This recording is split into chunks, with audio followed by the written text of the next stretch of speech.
Hi.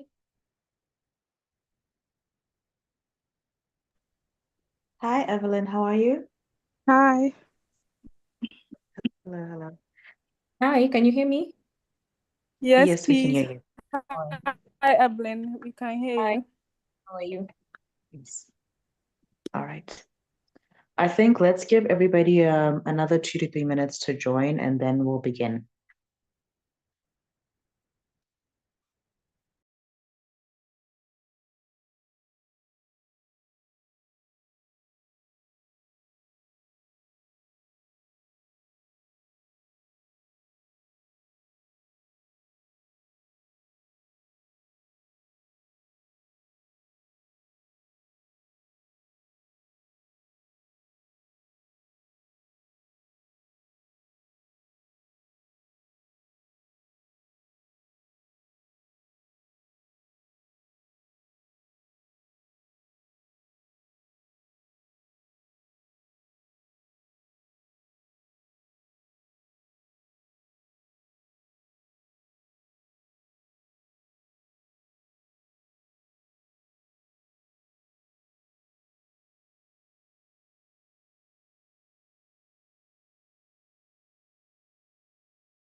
All right. Good evening, everyone. I hope everybody can hear me. Please note it in the chat if you can hear me clearly. Good evening, everybody, and welcome back to day 2 of the Digital Parenting webinar, proudly organized by the Ghana Internet Safety Foundation with generous support from our partners at Presidio Guarding UK. My name is Masadi Moloi, but you guys can call me Mimi, and I'm honored to be a moderator for this evening. We are very grateful to all of you. We are very grateful to all of you, our parents, educators, community leaders, and caregivers for joining us across Ghana and beyond. Your presence underscores the importance of safeguarding our children in the digital age. I'd just like to run over yesterday's sessions that we had. Very brilliant sessions from Ibn Asari Bafwafo and Doreen Rahina Suleiman. They touched on the importance of advocating for gender-based violence victims and survivors, and also on how to promote digital literacy and safeguarding initiatives across Ghana. We also had quite interesting dialogue during our live Q&A sessions with a number of parents. The feedback was honestly quite amazing and very introspective as well. So I trust that this evening we will have just as lively discussions once we finish with our sessions for today. So I'd like to introduce our first speaker. Our first speaker is Evelyn Kasina. She is a Kenyan tech entrepreneur and the founder and CEO of Evmanet Communication Solutions Limited, an ICT firm based in Nairobi.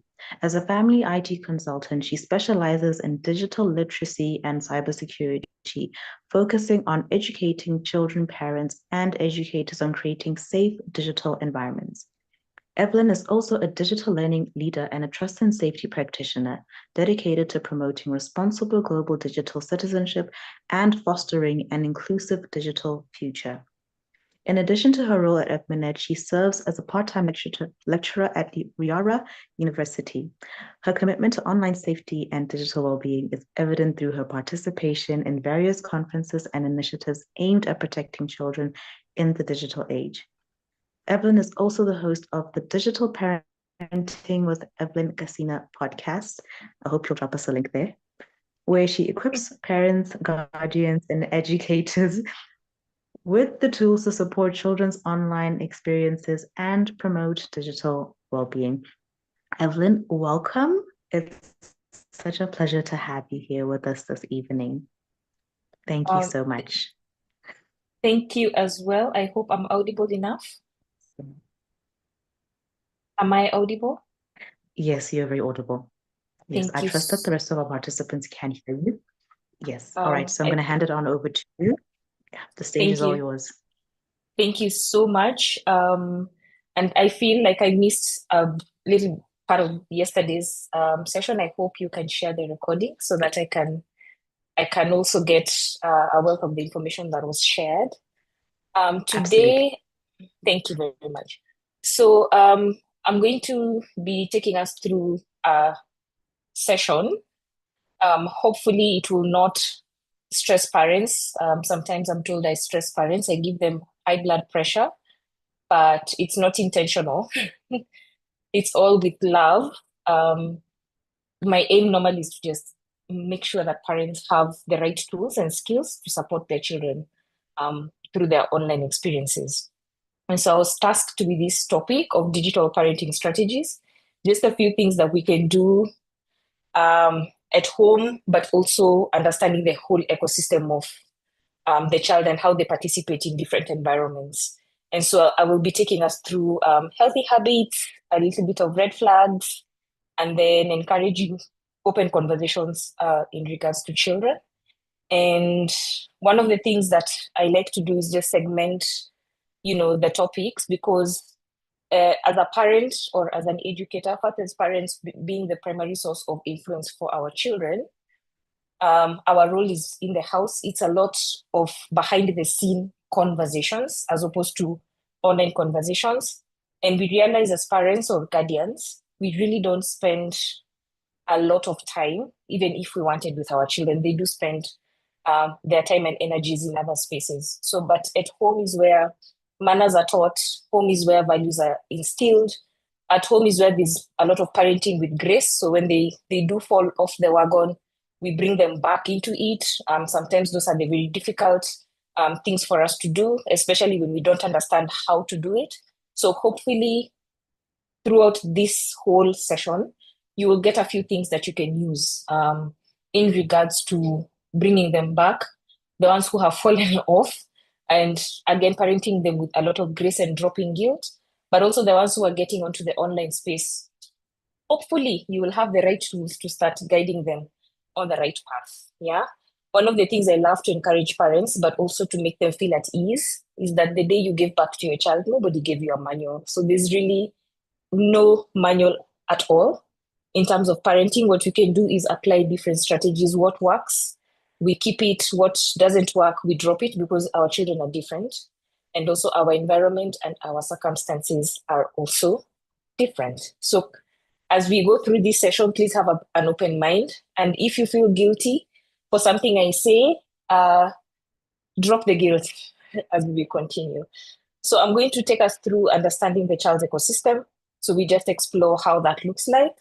And then our role when it comes to role modeling, behavior, looking at what monkey see, monkey do does. I'm sure yesterday I saw the topic, and I know, teaching digital literacy and that safety, it's really, really important. But we need to be cognizant of the fact that how we are using our technology is not how they are using their technology. So maybe coming down to their level, but also being curious to learn. If it is maybe Instagram, I use it and they use it. For them, what is their purpose, and for us, what? So just understanding how the different platforms are being utilized, and which platforms the children are utilizing as well. And then one of the places where I know I will thorn and poke a few people will be exploring the conversation around communication, and then putting boundaries. So we need to have a reward system. Hopefully, it is something that we can learn to have. So just balancing the conversation. The internet is not a bad place. Yes, it has bad elements, but it is not an entirely bad place. So how can we balance the activities they do? How can we reward? How can we punish?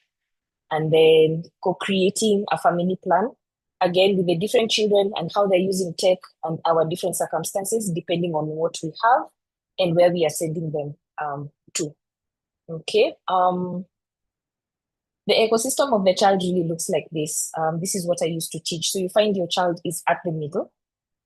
At the primary level, we have parents and guardians. So I know for most of us, and I also speak again from the Kenyan perspective, we have house managers who help us to take care of our home environments. I put them at that first primary role of influence, because when the kids, like right now, they've closed school and we are not at home with them, they're with our caregivers, they're with our home managers. So issues on values, issues on discipline, issues around how we are managing technology within the house and also within the neighborhoods, we need to be very aware that it's not just us who influence.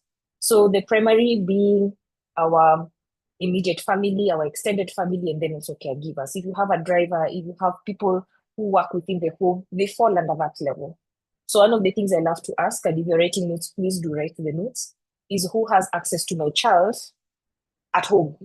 And that you need to be able to classify it. And then ask yourself, do they understand my value systems? Do they align with our value systems? And have I communicated my expectations when it comes to them handling the children? So it could be issues on discipline, it could be issues of access, it could be issues around how they are allowed to go to certain spaces. So have that conversation first before you even extend it to the secondary place. When they're not at home, probably they are in school, which again, they spend quite a bit of time. The difference with the schools is you find that children are very many with the different experiences, different exposure. The school has its own agenda in terms of pushing education.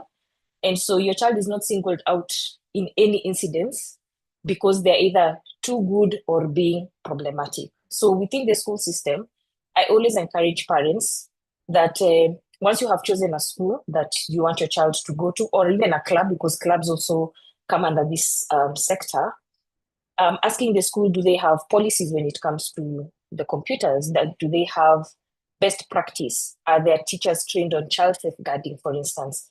And go beyond asking, just like verbally, but go to the computer lab yourself and find out, okay, are there safeguards within this space? Ask if there's a curriculum that is being followed. Talk to a class teacher here and there and find out what they do understand around online safety, because it is your responsibility to ensure where you're taking your child you feel at peace, especially when social issues like cyberbullying do happen, because some of them happen in school and then they're taken to the online space. So make sure you are really, really ensuring that the spaces you're taking your children to, you understand what kind of safeguards they have. And then you look at the tertiary space. And this is tricky, especially after COVID, because you realize their games have become hybrid. Yes, they could be playing outside, but there's a gadget outside that they're using. And when the weather is not favorable, or the time for going home has reached, they'll still go, let's meet at Roblox, let's meet on Discord, and let's continue playing. So you find their tertiary line of influence has become hybrid. And so, yes, initially when you're allowing them to play the games, the Robloxes and all, you guide them on how to play with people they know, which is good. But I come with a friend who my children don't know, and I will introduce them to the rest of the group. That's a stranger, of course, but we don't pay attention, or we don't start vetting friends. So I think in this tertiary space, what is really, really important to understand is how do we teach our children, for instance, to vet friends? Also, when it comes to red flags, how do I ensure that the people I'm interacting with are peers, not adults who are masquerading to be children? When somebody is asking me certain questions, where do you live? Where do you go to school? And they're really persistent and insisting on certain private information. But how do they flag that? It's something they're not supposed to be willingly giving that information. But other than that, how do they report? Because reporting is very, very important, right? I know a game like Roblox is really, really fast. I've seen the efficiency when people are cussing, even on chat, it actually hashes those keywords, like if it is cuss words and stuff like that. But you do realize even among the different generations, they're using very interesting ways to cuss. I just learned I think this particular week, and I hope you can ask your Gen Zs if you have, when they're cussing and they don't want to use certain words that have been tagged, they will make it look very simple. So there's one that I want you to feel it in your head. Please don't write it down. Sugar, honey, iced tea. So if you know what that is, now you know. It is a cuss word that is used by the young ones. We say different things like sugar or fudge. But again, this is to just show that the sophistication in terms of bad actors, it's becoming our day-to-day normal words, such that even if a parent wants to flag something and they write the actual word that they want flagged, it's probably not something the children use at all. But it could be something that they use to their advantage when an adult is trying to groom them, because probably adults don't know their lingo. So if they start using certain words, they'll be like, no, this person, I don't think they're part of our environment in terms of how they're talking. So they probably are an adult, and that's a red flag. And so the fourth one, and this is the ecosystem that we work with under Eve Minute, is government, global influencers. These are where big tech platforms are. Currently, we are working with TikTok on a program called Safer Together. And most importantly, just for to make sure when government is rolling out, say, policies, which take a while, they understand the nuances of end users. They understand the nuances of the environments that these platforms are operating in. Again, because we would really wish if policies were done frequently, which is not possible, then how do we create best practices and very specific best practice? So if it is tech for school, how do we ensure that tech in school has very certain parameters that protect children in school? If it is like internet in the homes, at the last mile, how do we make sure when the internet is now seeping into the house, if it is specifically a package for, say, internet at home or internet in school, how do we guide government and these people who are creating policies to make sure that there are safeguards that have been put at that level? Why do I insist on this? Because you can imagine rural areas where people don't know even what a firewall is. How do they protect their children? Some of the people, especially like I know in my country, in very far-fetched areas, children know more than adults. And it's not just in the rural area, even in urban centers. So a phone could be in a home, a smartphone, but for the parent, it is just for receiving either money or it is for, the normal SMS. That child will use it for many other things. But if the internet that is loading onto that phone is protected at least by government through telcos, an initiative of a policy, then we are protecting more children and keeping them away from bad actors because maybe they didn't have the know-how. So just understanding how this ecosystem works, then you ask yourself as a parent or an educator who's seated here, how do I meet my child or how do I meet my learners and make a peer-to-peer influence? Because you also realize sometimes how we advise our children, don't do this, don't do that. And we use those words, don't do this, don't go there, don't do this. It is exactly what they want to do. So looking at nuances like cross-culture influence, how is their culture influencing them? Simple. Ask them things like, what is buzzing on Netflix if they're watching Netflix? What is the one thing that they love when they're playing games? Then find out which platform they're playing this game because there's cross-culture influence there. But you have to be curious. And I will teach you when we're doing the communication, the kind of words to use so that they can bring you to their fold. We have to understand also the digital influence that is there.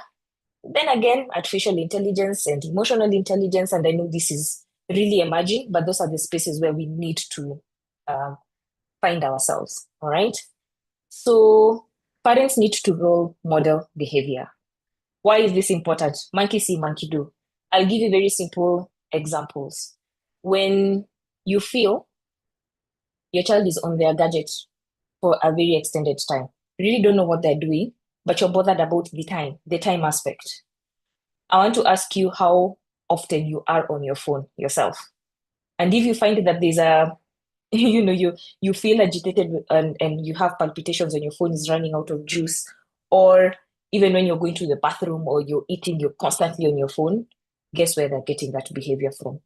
Also, even if it's not you who's really showcasing that behavior, sometimes we don't have the moral authority when we are setting rules and we don't follow the rules.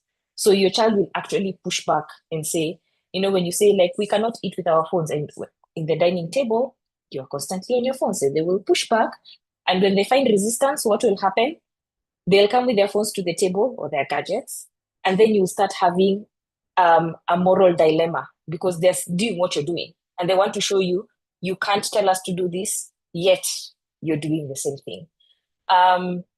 Examples also on how to role model behavior is to create family-friendly, I will say rules, but sometimes the word rules look like you're in a military camp in your home. But create instances and situations where yourself, you can demonstrate the behavior you want to see. Again, when you're driving, unless you're on hands-free, don't be on your phone so that you can actually demonstrate on your children how it is dangerous to drive while you're on gadgets. But the flip side on this is when you're setting consequences and rules in your house and you do find your children are on the up and arrow, try and as much as possible to reward those good behaviors. Because as parents, I find like we are very quick to see the things that we don't like, but even when they do something commendable, we don't reward. And some of these things could be the simplest of things. Maybe you've put a screen time schedule and they've actually come to you and told you, mom, what we were watching has another 30 minutes, but our screen time has wrapped up. Would you please extend a screen time? So that at least then they know that we were supposed to have screen time at a certain time, but the time is lapsing, but we know we need to ask. Try and really, really balance it. I'm going to ask, there's somebody who has their hand up. Do I continue or do we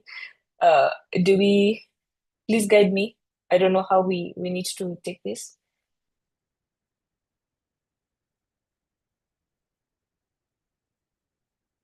Mosadi, there's somebody who has their hand up. Please guide me on how I'll continue as that. Maybe you can put your question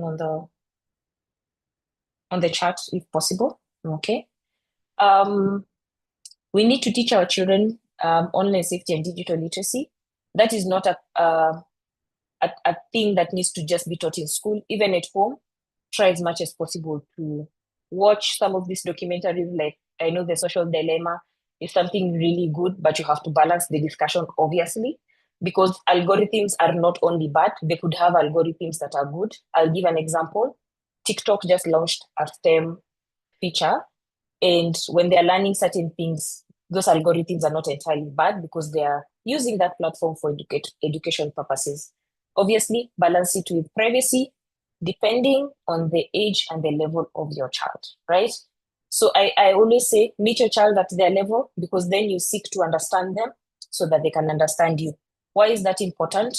Every child is at a different level, and our children, believe it or not, they're using tech and platforms and gadgets for different reasons. So don't create blanket rules or don't seek to understand them. Meet them at their level, and if you have to, personalize some of these things. And specific children for specific things. If it is social media, I am getting into a contract with this particular child, and it will look a specific way. I really hope I'm still clear, because I can see, just let me know if I break, if I need to change my internet. Please let me know if I need to change my internet or if I'm breaking. I'll continue. So Bright has his hand up. I'm not very sure how we need to handle it. If Emmanuel, you're on call, please assist me with this, tafadhali. I'm not sure if I need to continue or to take questions, but I feel I need to continue, then take questions at the end. We need to learn with our children. So please Hello. create time. Hello, Hi. Evelyn. So I Hi. think his according to him, the slides are not changing. So Okay. What are you seeing on your screen at the moment? so what we can see now is just the first page. Allow me to reshare again. Just allow me to Okay, reshare sure, again. that's fine. Thank you. Thank you. Thank you, you. Bright. All right. Thank you. Thank you. Let me just reshare again.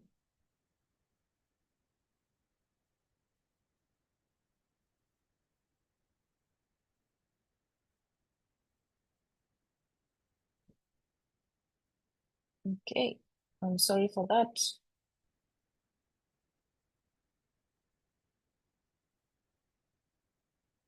What is on your screen right now? Okay, now we can see the full screen. Can you try changing the slide to see if Okay. Can you see okay, communication? it's changing now. Exactly, yes, All changing right. now. Thank So you you so can much. see. Thank you very much. And thank you for raising that. Thank you. Thank you, So Bright, for drawing our attention. thank you. So one of the things I also encourage when we are teaching children online safety, because I feel like with this generation, we really have to demonstrate things. Like, it can't be theory, it cannot be lectures at all. When you're lecturing them, they zone you out. Immersing yourself could be your children are playing a game. Please sit beside them, probably not to play with them, but to understand how their emotions rage up when they're in the game. And one of the reasons why I started encouraging parents, especially with gaming, is because sometimes you're in the house, but you start hearing children screaming, they're playing. When they lose, they have a certain feeling and they have a certain mood. And when they win, also their moods get agitated. But when you sit with them, you start seeing those triggers, what is triggering them to behave in a certain way. And those are your cues to help them and support them in those spaces. When there's bullying happening, you will hear it. Even if they're playing a community game, you will hear certain things happening and they're having conversations within themselves. Those are your cues. Okay, why are you having an argument? What has started that argument? What is going on? And when you sit with them, you actually know how it feels when those feelings are coming up. And so if your child is not handling certain things very properly, Again, the offline situation is we are helping them to calm down. And it could be walk away from the game for 10 minutes. If this is not a group you want to play with because they are not well mannered, walk away from the game. Play with other people. You will manage each situation as it comes. But there's no way, if you don't immerse yourself in those experiences, you can understand. Again, remember, seek to understand, to be understood. You have your expectations, but if they don't understand your expectations from where they're coming from, there will always be some conflict, right? This is the best thing I love to teach. And maybe after this, I'll even have finished my presentation.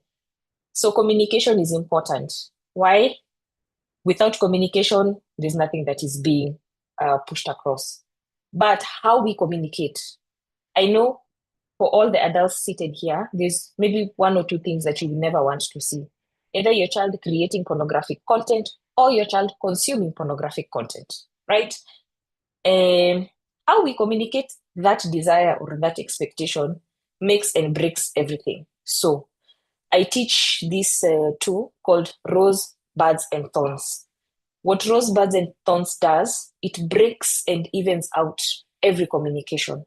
So I want you to start with successes. When you look at a rose, and please, if you can, get actual roses and ask the vendor not to cut the thorns or just to keep a little bit of them so that it makes sense.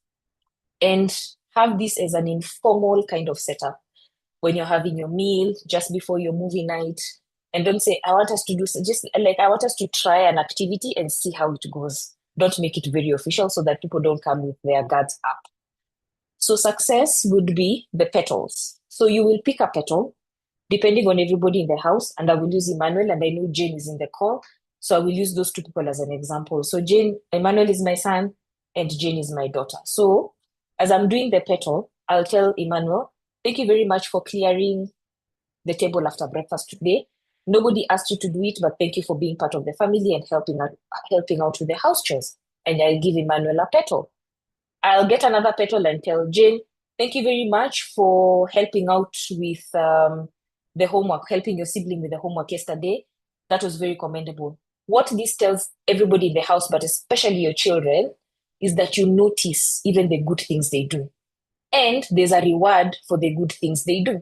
And it could be the simplest of things. They helped you to carry goods from the car to the house. They did something even for their siblings, if not just you.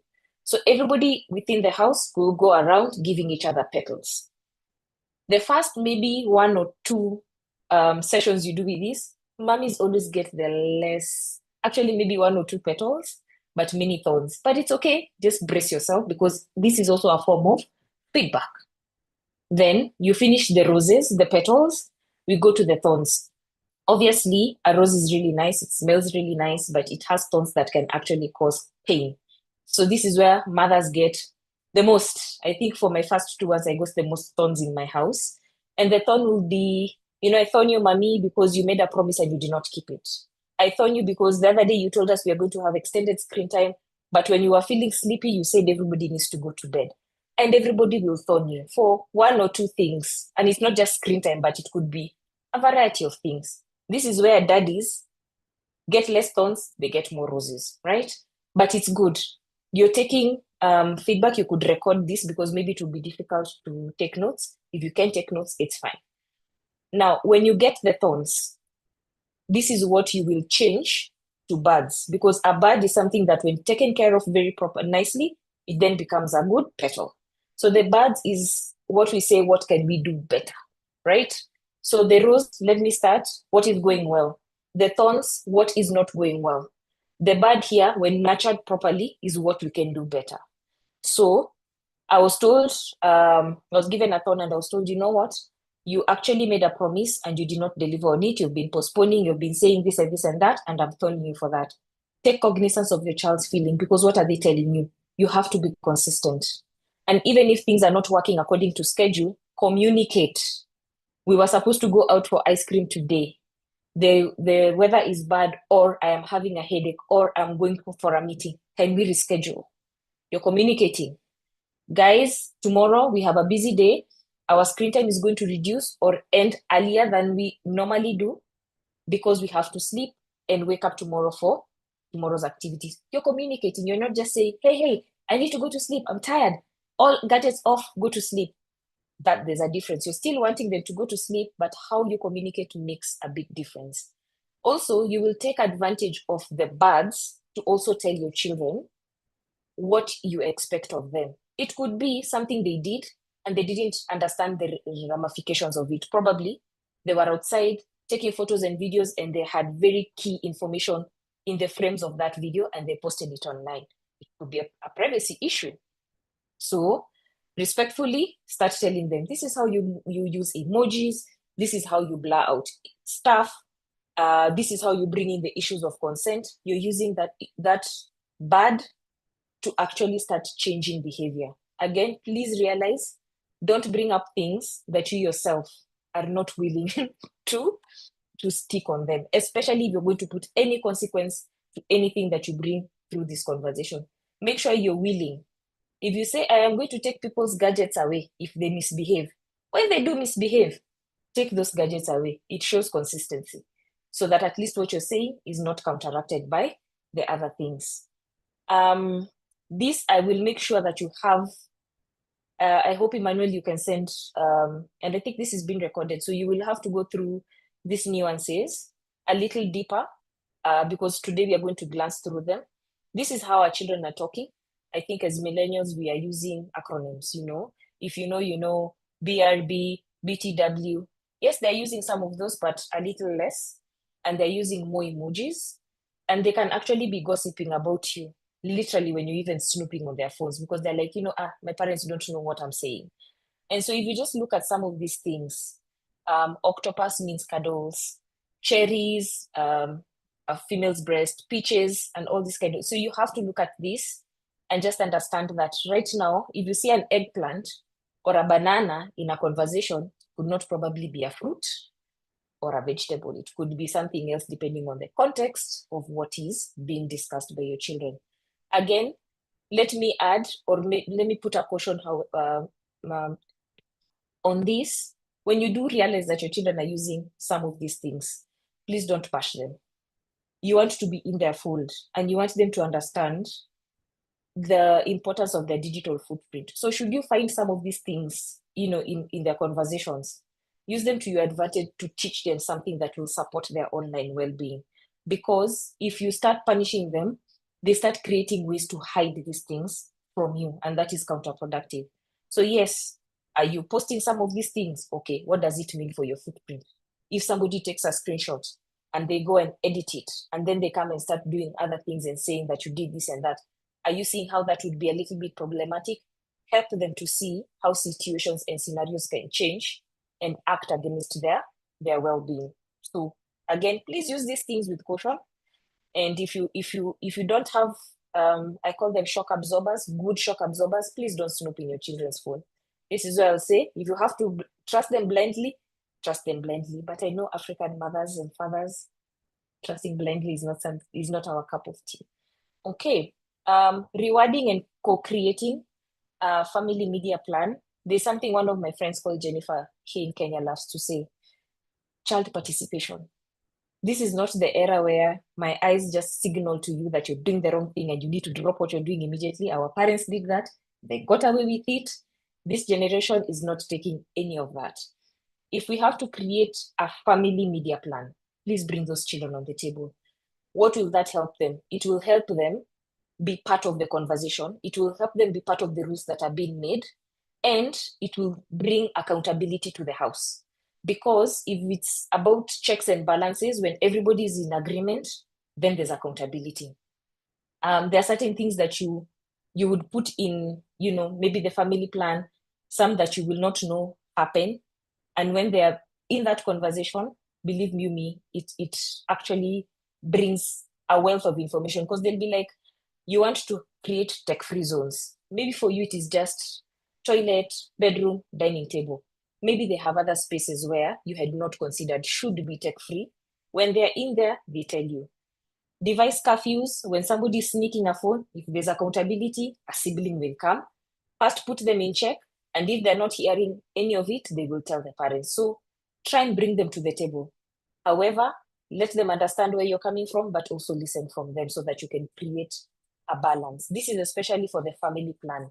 The individualized ones, I think it is parent and child on a one-to-one.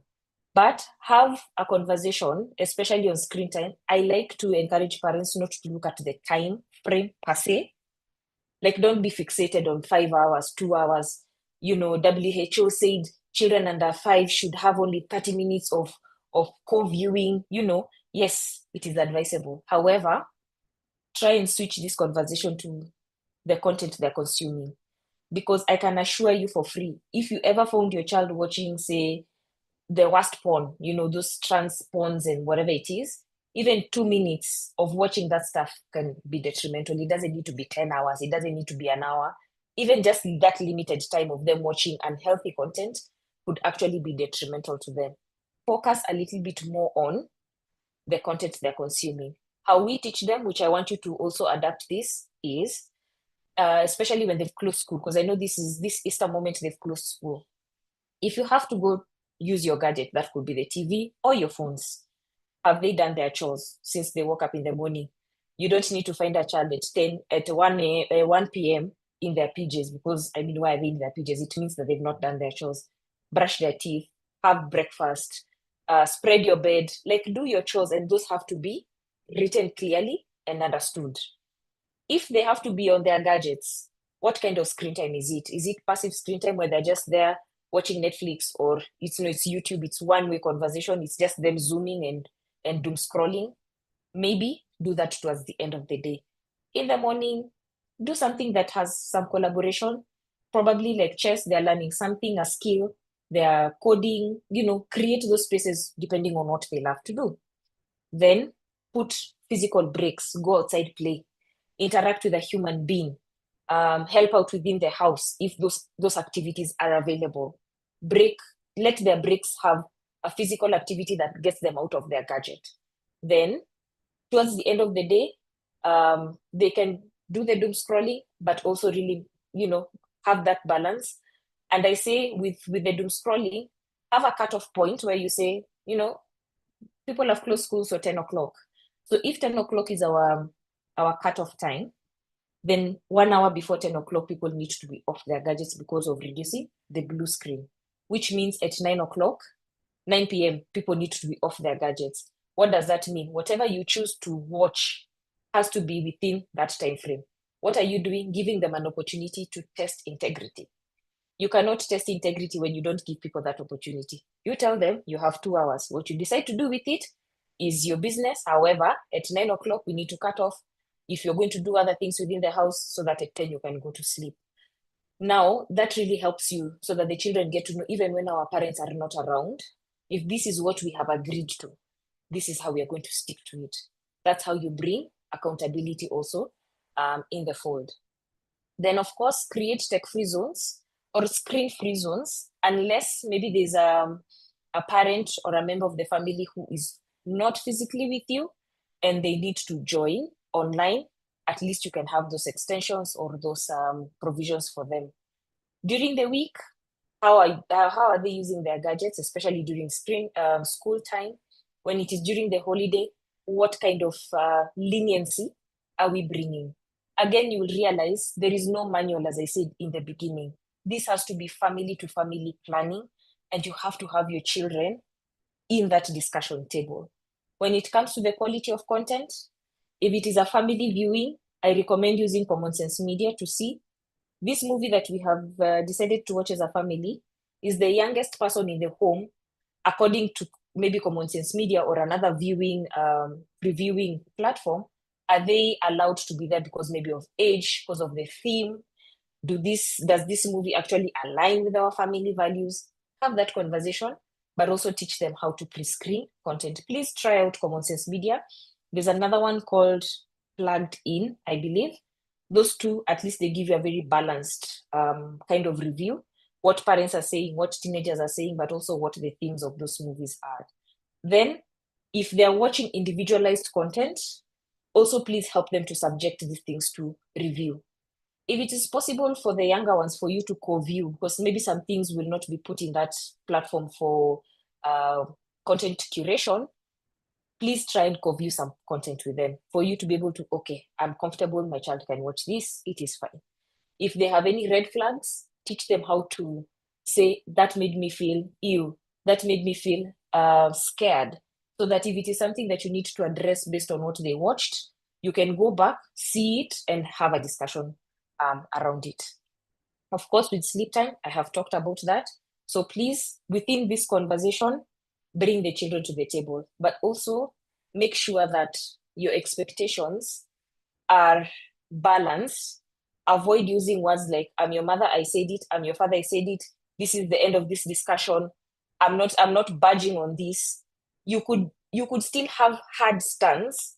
Don't use authoritative language so that they don't start looking for alternatives. Please just mind your language, especially because in that communication, what you want to avoid is for the children to just sit there and say, okay, you've created, that's fine. Then they will start looking for ways to hide what they're doing, and that might not work for the best interest of the house. So how to engage within the ecosystem, very practical tips. I'll go a little bit fast. Please map out your child's digital landscape. And by this, I mean first, when you understand which places they're in, and places, I mean apps, I mean the chat rooms that they're subscribed to, then ask them who is influence you in these spaces. So if it is a game, why is it very popular? What kind of games do you play? If it is in school, are there certain people who are leaning toward a certain place, and that's why you want probably to be in a certain app? When you go online, who are you subscribing to? Whose content do you like watching? Then ask why, and when you ask why, sit and listen to their why. It has nothing to do with you. They are feeding you information. You taking that information, sit with it, stew with it, go and Google these people, maybe some of them you don't know, and try and understand, okay, if my child is watching certain content, how is it impacting their behavior? How is it impacting their time? So that when you're coming now with your suggestions, you have data. You have data. It's not just, okay, that looks lame, that looks funny. Why is that? Try as much as possible first to listen to them, let them feed that data. Again, also your facial expression, please try and tame it, so that when you're saying things, they're not looking at you, you're twitching, you're cringing, and you're like, oh my God. Yes, you might not be saying something with your words, but you might be saying something with your physicality. So try as much as possible to listen. Again, not hard, not easy, but it is a skill that will really, really help you, especially when you have teenagers who are bordering to young adults. The minute they get 18, they will tell you the way they have freedoms, the way they are adults, and the way this and this and that, until they realize, oops, these freedoms come with consequences and responsibilities, but they will try and push the boundary a bit. Strengthen protective factors. Of course, cultivate open discussions. A lot of parenting is behind the scene, and that is where a lot of tears, blood, and sweat happens. What people see outside when they tell you, oh, your son is so well-mannered, and sometimes you're really like, I wish you knew. What is behind the scene is supposed to be cultivated a lot, and parenting them and grounding them can be very, very difficult. And I know we have probably gone through instances where you went for a birthday party, somebody got these very lavish gifts, and suddenly your child, that is in their wish list, either for Christmas or their birthday, and you're looking at it, you're like, I have to sell a kidney for me to be able to afford what you're asking. And and they would not understand that, by the way, I don't think this is something I can really afford, or if I get it, it's not something I can sustain. I'll give an example with my own children. I have really struggled to explain to them why I can't give them Robux. Because I can buy for them once, but can I sustain buying them Robux? Most likely not. So even when they're gifting their friends, I tell them, please don't punish your friends' parents. You've given them this gift of 1,000 Robux because we bought for them. And when they deplete, now you're giving their parents stress to keep buying these things. So it's really difficult to cultivate some of these things and for them to really understand and to have a balance. This is where parents cry, and then the children go outside and they look a different way. So stick to the plan. When they get 18, you can flip the switch a bit, the script a bit. I can't wait for my child to take me out for dinner, and when they're paying for it, I will ask for the most expensive food because they're taking the tab. For now, let's continue with the tears, let's continue with the pushback, because we know the end game is to make sure that children are not going wayward. Mitigating risks for younger people, please use parental control. Once they hit 12, around 11, 12, and 13, you're ushering them into a different stage of life where a lot of conversations have to be had, and you need to keep building trust. You need to build trust. Will they break the trust? Absolutely. What do you do when they break the trust? That is actually the biggest conversation to have. I always use, and if you can, please use these tips. Get a plate that is not glass, maybe semi-glass. Break it and attempt to fix that plate with your children to the state it was originally. It's not going to be possible. I use this tool to teach my children that when trust is broken, even if you try to make it a masterpiece, yes, it could really be a masterpiece, but it will never revert to what the original state is. It could be better. It takes a lot of time.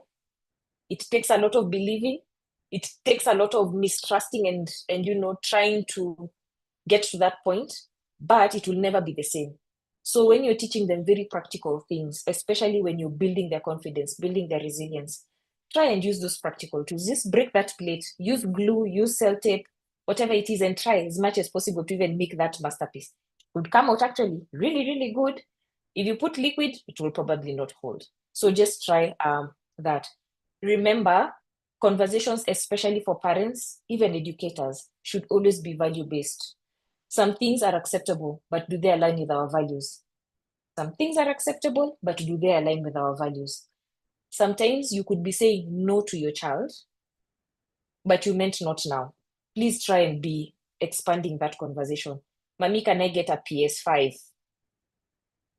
Yes, not now. Don't just say no and leave it there. Maybe after a certain point, probably we could have this discussion. Don't be leaving it at yes or no. Try and see, did I mean that I can get it at a later time? Can we have a different conversation before we get this? Which means I've not said no, I've just said not now.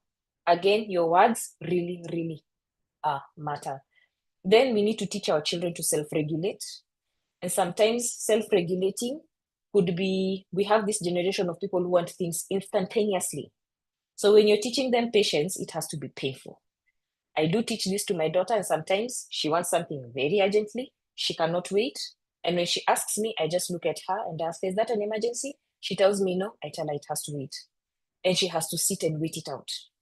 I'm teaching this to her because the world is not how they want to make it look, and the internet makes things very fast. I'm watching a TikTok video for less than 1 minute, and even in 30 seconds, if it's boring, they've already flipped the next thing they did not finish.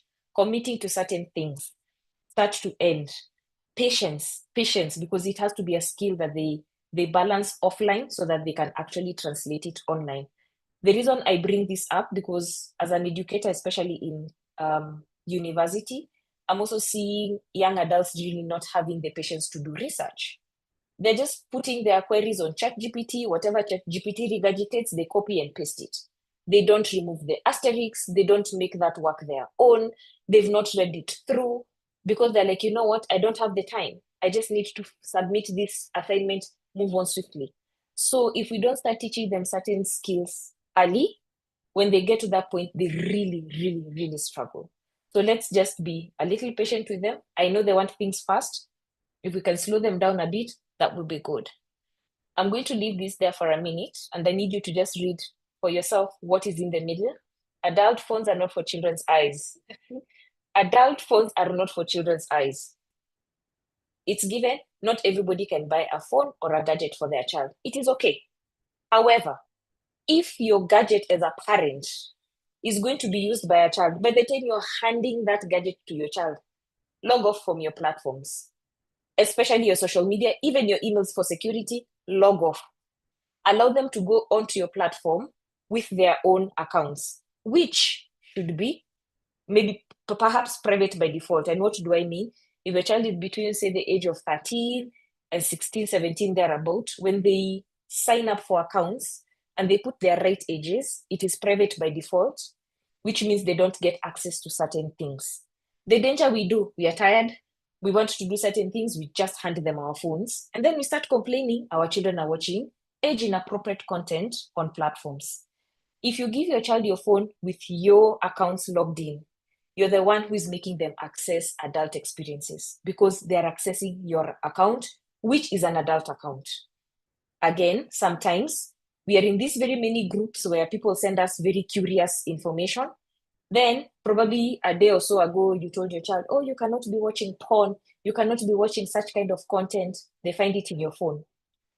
That is the day you lose your moral authority as a parent because you're a figure of influence in your child's life. So when they find these things in your gadgets, my friend, you have lost all moral authority because how will you start redeeming yourself and at what point? So if you have to hand over your phone, your gadgets to your child, please, if it's your phone, log off. If it is your computer that is shared, parent be admin, child can be guest. And that is very easy. Just create for them guest accounts with their names.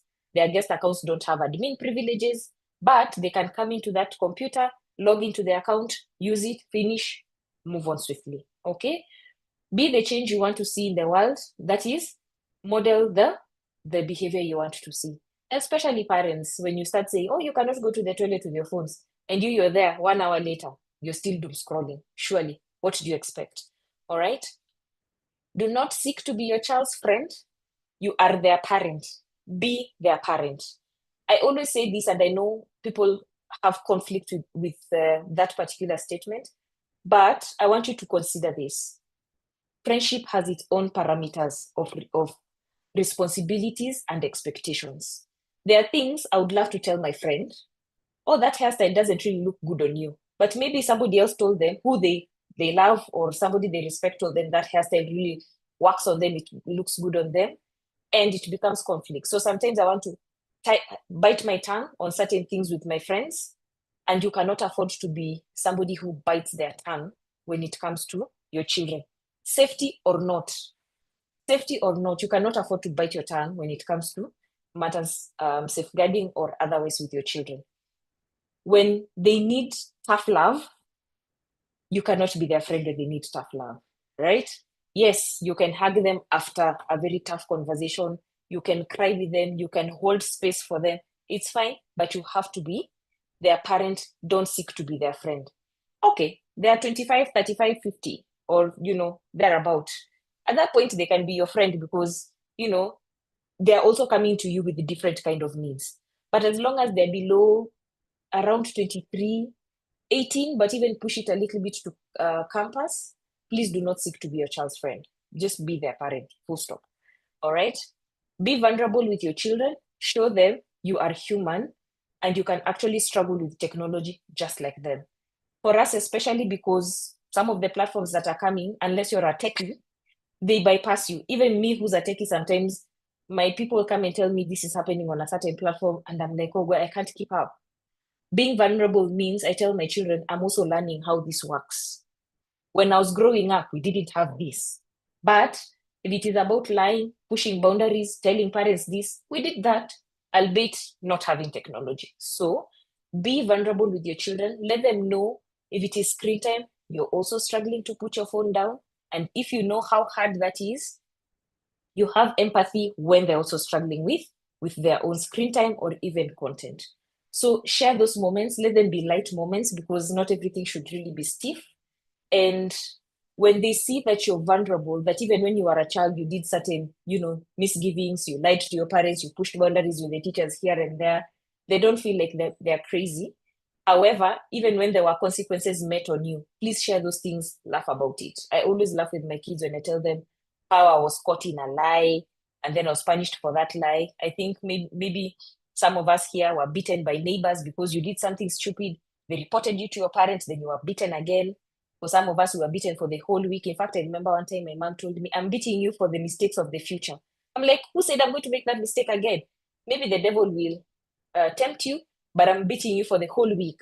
And you're meted with actual beating. Nowadays, we don't beat our children, but it's fine. Share these kind of things with them. They see you as a human being, not a robot. This is a very practical thing. Allow me not to play it right now. You will have to see it. It's Take It Down. One of the platforms that everybody should be using, especially when your child comes and tells you, I have inappropriate content online. I send it to somebody when we were friends. Now we are not friends. They're sending to people. For us to stop distribution of, child sexual content and otherwise, we put it on this platform to stop distribution. I had to record. It has step-by-step instructions on how you can do it. And when your child does come to you and tells you, I took photos of myself in very compromising or vulnerable situations, first try as much as you can to breathe. This is where the shock absorbers come, right? Breathe and let your first instinct be, how do we stop distribution? Even for us practitioners, we first stop distribution. Sometimes we have to see if there's an element of the law coming in so that you have evidence and exhibit. But I know as parents, we just don't want these things to keep spreading onto platforms. So try and see if this is a tool that you can use. It is very easy, step by step. And this is a tool that will really help you. Give your friends to also see how they can utilize some of these things. So I'm going to take back the meeting to Emmanuel and your team and answer any questions that have come up.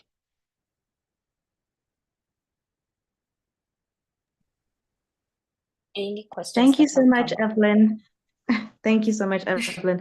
We'll be doing the live Q&A session after the second speaker has finished. So All right. anybody who has a question for Evelyn, you can note it in the Q&A box, or you can type it into the chat and we'll take note of it and they will be answered at the end of the second speaker session. But before we introduce our second speaker, I'd just like to take a moment to acknowledge our sponsor for today's session, Hayley Raymond from Presidio Safeguarding UK. Hi, Hayley. If you'd like to say one or two words.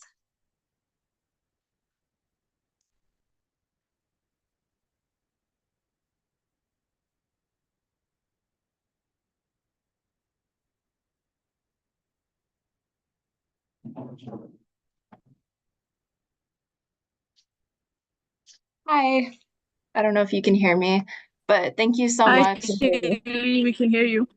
Okay, great. Thank you so much. The information has been so great so far. Last night's was very interesting, and I was happy to hear all the questions that were coming back. And I hope there is a good Q&A session at the end of this, and I'm looking forward to hearing the rest of the speakers. So thank you. Thank You're you welcome. so much, Hayley. All right. Okay, so our next speaker for the evening is Dr. Samuel Tinage. I don't know if I'm saying that correctly. You'll correct me if I am.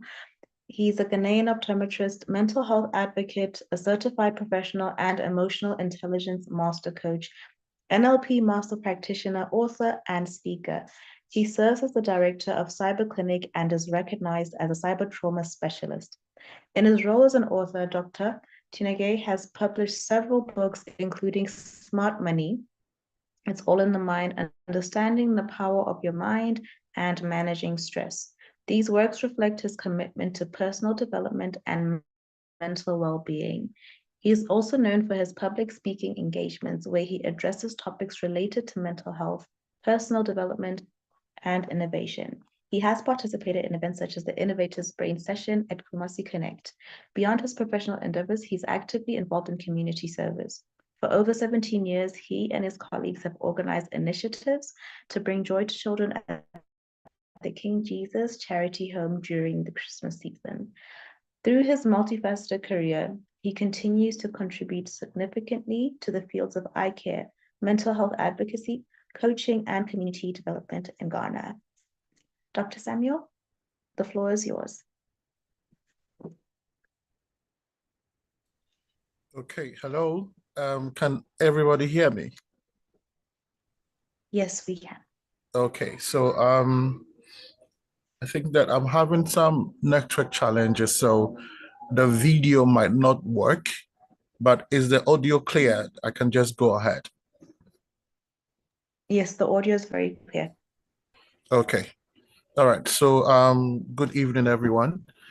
Sometimes when I hear this, the profile being read, I kind of get confused and I keep asking, who are they talking about? But apparently it's still me. So it's good to be part of this event. And I'm so grateful for the earlier speaker because I have really enjoyed what she was talking about. Today, my job is very simple. I'm going to talk about cyber trauma and how parents can be able to support their children if they become victims of any of the cyber crimes that we have been discussing from yesterday up to today. And I'm looking for a way to share. I have something very small to share so that it will be something that will keep us on track. So as I figure that out, let me just go ahead and explain what cyber trauma is. And then we can just proceed. Okay, so per definition, cyber trauma is easily defined as the trauma one experiences through bullying, stalking, or exposure to graphic content, including unsolicited sexual images through the internet. So we know that physical trauma is largely when your body experiences an impact mostly outside of itself that exceeds the capacity of the body to handle. In this case, if you're looking at physical trauma, we are talking about any impact, pressurized impact, whether it is blunt or sharp, that affects the body or the systems in the body. And so if somebody experiences physical trauma, the person goes through a series of injury and, if possible, recovery. When we relate that to cyber trauma, it's largely the traumatic incidences we experience as we live our digital lives. So ordinarily, outside of the digital space, crime goes on. People experience crime all the time. But the thing about crime outside of the digital space is that there is this element of proximity, in the sense that if somebody is outside of you causing you harm, if you bring a distance between you and the person who is the perpetrator of the crime, then the incidence reduces. So in that sense, if you are being bullied in school, if you leave school and you go home, you are no longer a victim of that bullying. When it comes to cyber bullying or anything that relates to the digital platform, the danger or the interesting thing about it is that because the digital system on which you are being bullied is mobile, it can follow you anywhere in your life. It also comes with it the incidences of the crime. And so in simple terms, when it comes to anything that happens on a digital space, it is more insidious, it's more invasive, it's more persistent, and the danger is more severe than other types of trauma or crime. So cyber trauma is the traumatic incidences that individuals who are victims of cybercrime experience, whether during that incident or after the incident. Unfortunately, because trauma by itself, if it is not physical, is largely not taken as serious as it should. Cyber trauma even becomes worse because then this happens on a digital landscape and most people are more comfortable ignoring it. There are some statistics that I want to share with us, and because I'm not able to share the screen, I'll just mention just a bit of it so that we know the impact I'm talking about. So according to the WHO, cyberbullying prevalences around the world. I'm just going to share two values and then we'll go ahead. So in the United States, is 17.4% of middle and high school children are cyberbullied in the United States, 17.4%. In other jurisdictions, it's around that value. So between Australia, Canada, Serbia, the Philippines, South Africa, Brazil, is between 13 to 20% of all school-going children are bullied consistently. I think the worst case is Argentina. That is about 77% of 13 to 17-year-olds. The information or the data relating to Ghana is not easily available. And I think that is an assignment that the Ghana Internet Safety Foundation can take on, and other partners in Africa also can take on. But in South Africa, it's 20%. All right. And so with that data, we can say that 1 out of every 5 children you meet or interact with has experienced a form of cyber trauma, 1 out of 5. And we also know that when it comes to incidences of trauma, most people are not ready to share their experiences. And so we can assume that the data we have is understated or is underrepresented or is misrepresented. So if you are going to assume that, then it is not strange for us to think in our minds that it can be as high as 50%. In that sense, 1 out of every 2 school-going child who spends any time on the internet has gone through some form of a cybercrime, and hence we can easily say that is cyber traumatized. So meaning that for every 2 kids, 1 has experienced some level of cyber trauma. And so as parents, we need to be equipped and to know what we can do to be able to help our children navigate these things. And so some of the things that you can look out for, especially if you're a parent, and in order not to miss out when your child has experienced cyber trauma, the first thing that you could probably be looking out for, the first thing is frequently switching screens whenever someone walks in on them when they are online. So you have a child who is mostly browsing a social media site, watching the videos on maybe a video sharing platform, and as soon as you enter the room, they switch the screen. They either stop using it or they change whatever they are watching to something else. If you consistently start noticing that, you should be concerned. Something else might be going on. The other thing you can also look out for is when your child starts giving you excuses to avoid school or school-related activities.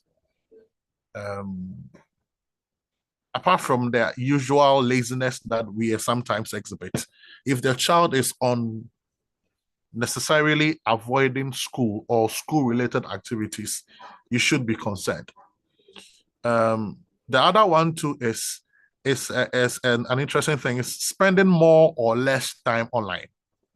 So if you have, as the first speaker said, if you have already discussed with your children on how much time, they can be given, in a week to spend online, and if you realize that there is a drastic change, either they are spending too much time or they are spending too little time online. I know some people would be excited that their kids are spending less time online, but the serious part of it is that if it is a sudden change, if a child used to be online sometimes like twice at about 2 hours a day, and suddenly they barely go online, they do like 5-10 minutes, sometimes they don't even go online at all, that is a very, very significant change in their digital behavior, and it might be suspected as being a symptom of cyber trauma or cyber trauma related issue. And so you have to be very clear or careful about that. In jurisdictions where children have access to weapons, if your child starts wanting to sneak a weapon into their bag or into their backpack when they are going to school, there are some cases where kids whose parents had guns and other types of weapons snuck these weapons in their bags and wanting to take them to school. That sudden change in wanting to protect themselves, it can also be related to an incident of cyber trauma or cyberbullying or being a victim of a cybercrime. Also, absence from school. If your child used to be somebody who loved to go to school and then suddenly they keep skipping school or not wanting to go, not because they are sick or anything of that sort, but they just suddenly decided that they don't want to be going to school anymore, that is also something that you should be watching out for. Some of the more severe things that you could probably notice is self-harm or suicidal attempts. These are also, unfortunately, some of the symptoms that are related to cyber trauma, and parents must be very vigilant in checking out these things. There's also an incidence of drug or alcohol use. Your child didn't used to indulge in these things, and suddenly they have started engaging in these things. There's also anxiety, low self-esteem. For a lot of young people, poor body image, where they become ultra sensitive about their body.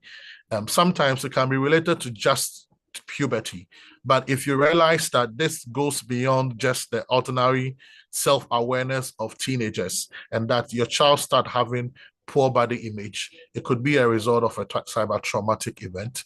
A decline in the academic performance could also be due to bullying related stress. A decline in the academic performance. All right. So, like the first speaker said, you have to be very interested in your child's life. Sometimes when I'm invited to events, and I think especially when the incidences of sextortion, I'm sure we have already discussed sextortion, comes up, some of the parents are so bewildered and they keep asking, why would anybody want to send their nude pictures? And you realize that most of these parents are either the generation we call the millennials or the Gen X. And I try to tell them that, look, if you're a millennial, that means that you were born somewhere after the in the 1980s. And if you're a Gen X, yours is a little about 10 years further, like in the 1970s. And your Gen Z child, was somebody who was born in the 2000s or the late 1990s. So basically, for you as a millennial or a Gen X, you understand that there are two types of lives. So you knew life outside of social media, or life outside of being a digital citizen, and now you are a digital citizen. So in your mind, you are able to separate between real life, in inverted commas, and digital life. For most Gen Zs, they were born in the face or the state of social media. So for them, life is social media, life is digital. And so the things that happen in a digital platform are as important and as serious to them as to when it happens outside of the digital platform for millennials and Gen X. And so if you think that they are just younger versions of yourself, you might be getting them wrong. They are a whole different species. The way they relate digitally is different from us.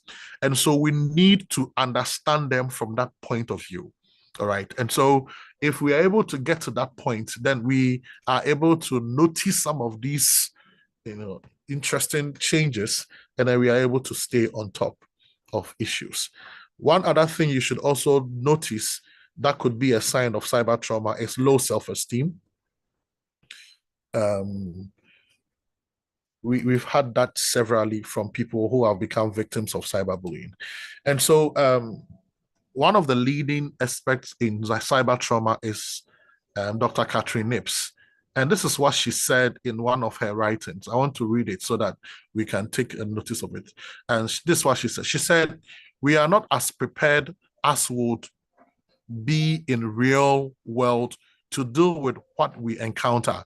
That might be text, video, sound. We are using technology, and our body tells us that we are in a fairly safe space. So the way that trauma affects us is very different to the way we would experience in everyday life.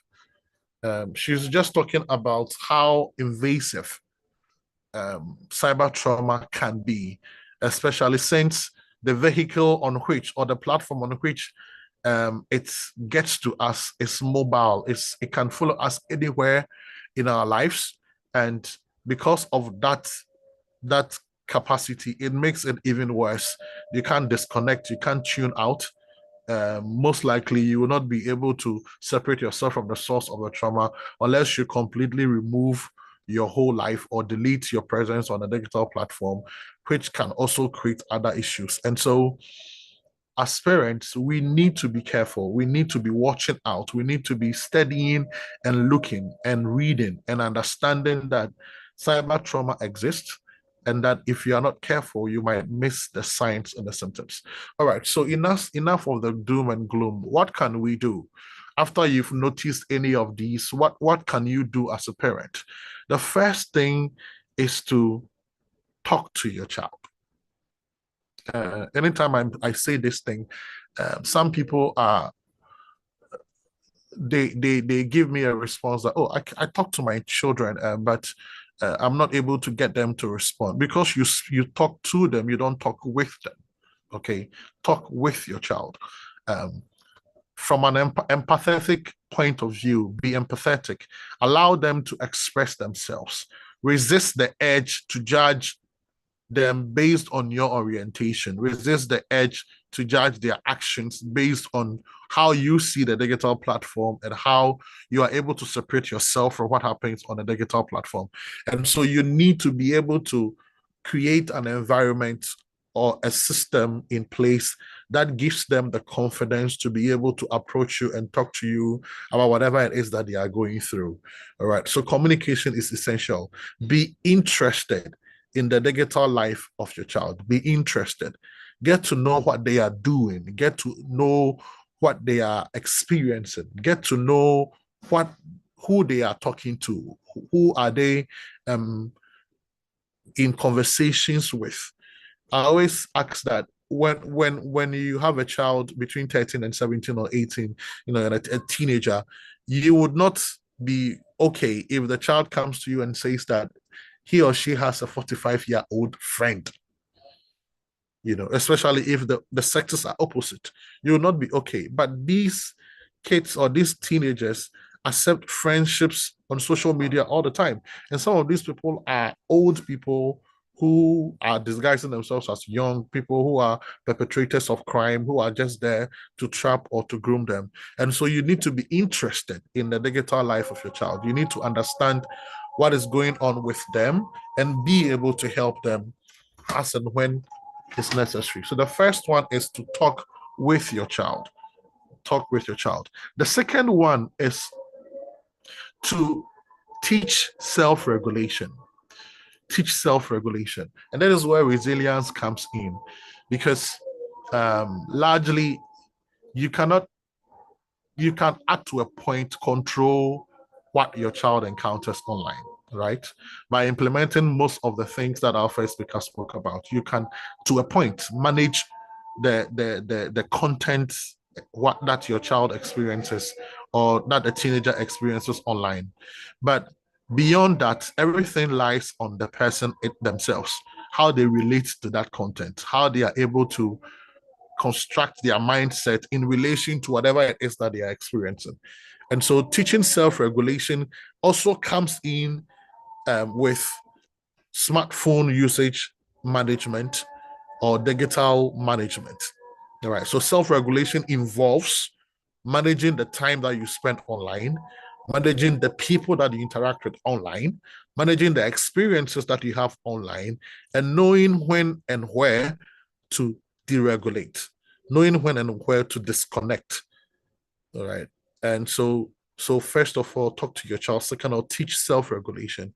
The third one is what we are doing now, online safety education, where you educate yourself on the dangers that are on digital landscape, and then you help your child to understand these things.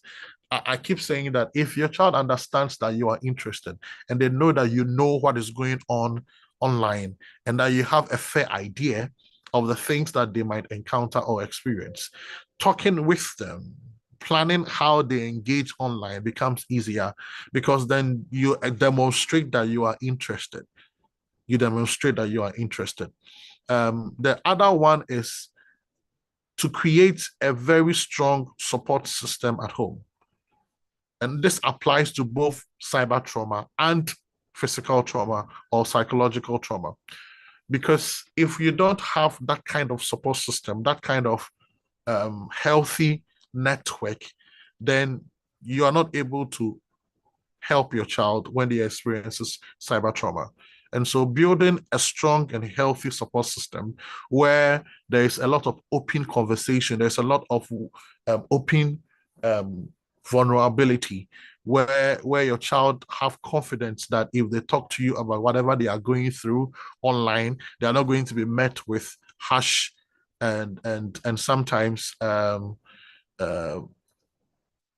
harsh and punishments or harsh punishments, but they are going to be met with a lot of respect. They are going to met with a lot of empathy, and that they will be able to tell you what they are experiencing without any fear of reprimand or unusual punishment in that sense. If all of these tend not to be adequate or not good enough, then you should resort to professional help. I know that in our part of the world, therapy is almost a taboo. It's just now that a lot more people are opening up themselves to therapy. But if your child experiences some level of trauma and recovery is becoming difficult when you have intervened, the most important thing or the most efficient, the most useful next step is to seek professional help, where you can talk to a professional trauma specialist, a psychologist, a mental health therapist, a counselor that can help your child go through or manage the trauma that they are experiencing. Beyond that, I was also tasked with what are some of the legal remedies that parents can resort to when they realize that their children have become victims of cyber crimes or their children have become victims of cyber trauma. In Ghana, the Cyber Security Act 2020 was passed in November 2020. And the act seeks to set in place the legal structures that protects individuals who experience cybercrime or any other crime that they experience on the digital landscape.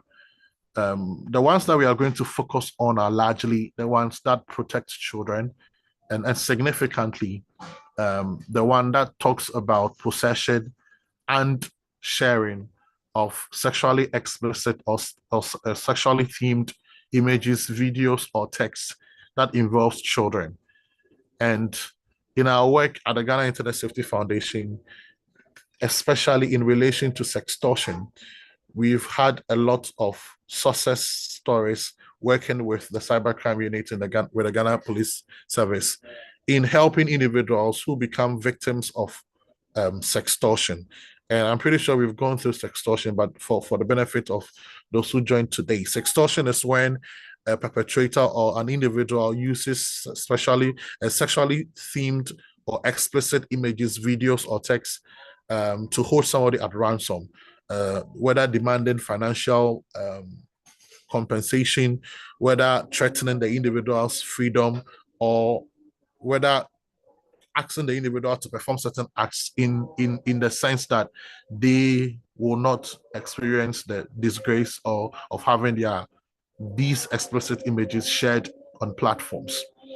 Per the arrangement of the law and the collaboration between the security agencies, we are able to some point remove already shared sexually explicit images from certain platforms. We are also able to investigate some of these things and bring perpetrators to book. We are also able to fish out syndicates that target people by hacking into their systems or their cloud accounts and exposing some of these things. But we also come to the point where we say that the best form of security is not to have any incriminating evidence at all.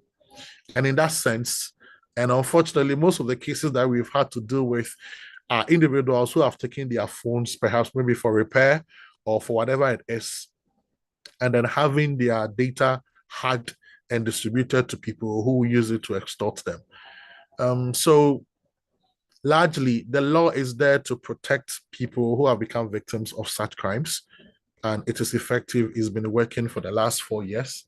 And the good news is that there's a lot of good results that are gotten from some of these things when they are pursued. And so I think that because of time, I'll probably end here.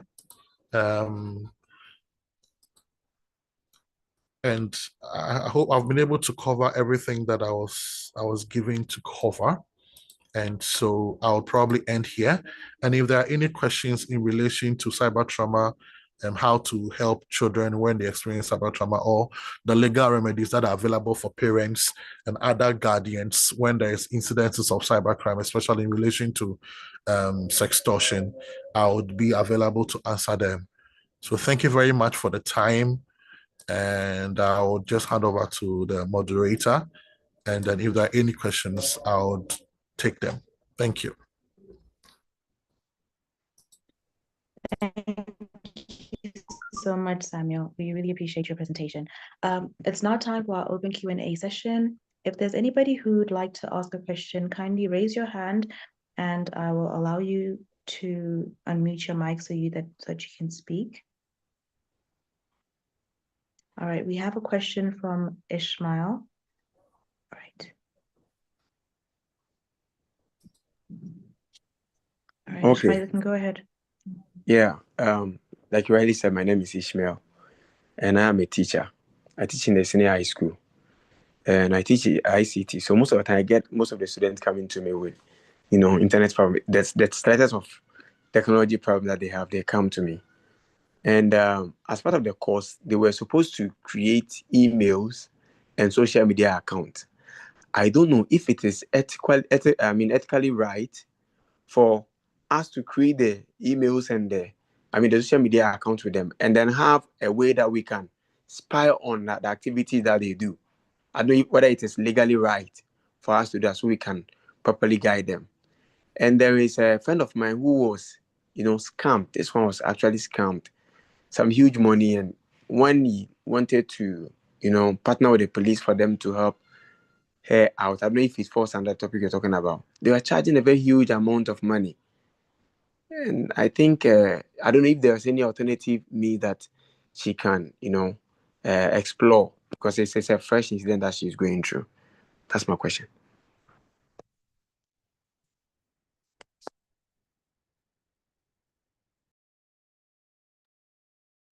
Can I take that one? Yes. All right. Please go Thank ahead. you, Ishmael. Yes, thank you, Ishmael, for that question. It's really good.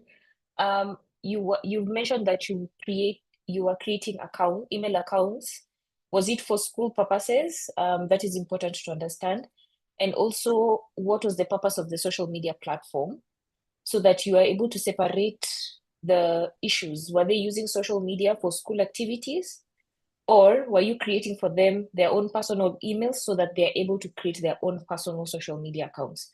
That's very important to separate, so that at least then if we were creating emails for school, please create guidance on and parameters on how this email address should be used, especially if it has the school name and school functionalities. They need to understand that how they use this email address actually has an implication to themselves, their parents, and the school. So there are very many people here who have a direct and indirect impact on how they use said email. Again, I don't know, when you say you snoop, what you would want to benefit from snooping, and if you are willing to have that as your second job, because truly snooping on them is a job on its own. And once you have snooped and you have information, what do you plan to do with it?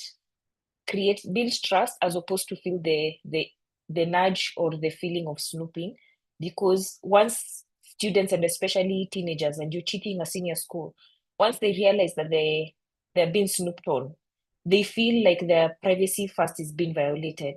But secondly, they will look for every means possible to make sure that they hide what they're doing, which makes you on the losing end, and what they're doing, you will not have access to it. Actually, I feel like in my presentation, I will add a slide which shows the different vault apps that children are using to just hide some of the things they are consuming. For instance, photos, videos, even applications that their parents have said they shouldn't have, but they've downloaded on their phones and they're hiding them in masquerade. So even if their parents or guardians are snooping on their phones, they really don't get to know where these things are. So please don't feel like you need to snoop. Create trust. That trust comes, of course, with consequences, because you have to earn trust. And when it is violated, there have to be a certain conversation around consequences. But please separate. If they are creating personal emails and creating their own personal social media, also collaborate with the parents, so that when they're at home, they have a certain responsibility. And when you're in school, you're all supporting the children's well-being. I hope that helps. Okay, all right. So thank you very much, Evelyn. To add to what you said, Ishmael, in relation to the issue of the scam, I don't know the details about you said they are asking for money, but legally they are not supposed to take any money from the victim of the crime. I don't know if you were able to see the cybercrime unit, the detective at the cybercrime unit, or whatever police station that you went to. If that was what happened, and the individual, the policeman was the one asking for the financial compensation before they take on your case, please reach out to the Ghana Internet Safety Foundation, our hotline, and especially the cyber clinic hotline, and we'll be able to take a look at the case, because it's not right. We work with them all the time. We don't have incidents of them taking monies from the victims themselves, and so it's not right. And so reach us after the event and let us take a look at exactly what is going on and see how far we can help you with that.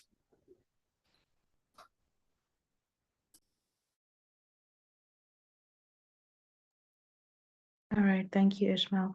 I saw that there was another hand that was raised.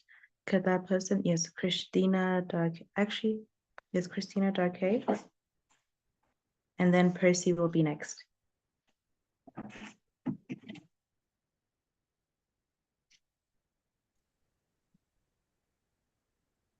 Hello, good evening. I don't know, someone tell me. Hello. Yes, good evening. Yes, we can hear you. Please, I would like to come in with, I didn't get the question well, but what I heard was somebody took money from the cybercrime units. I want to get the question well, please, before I comment on that.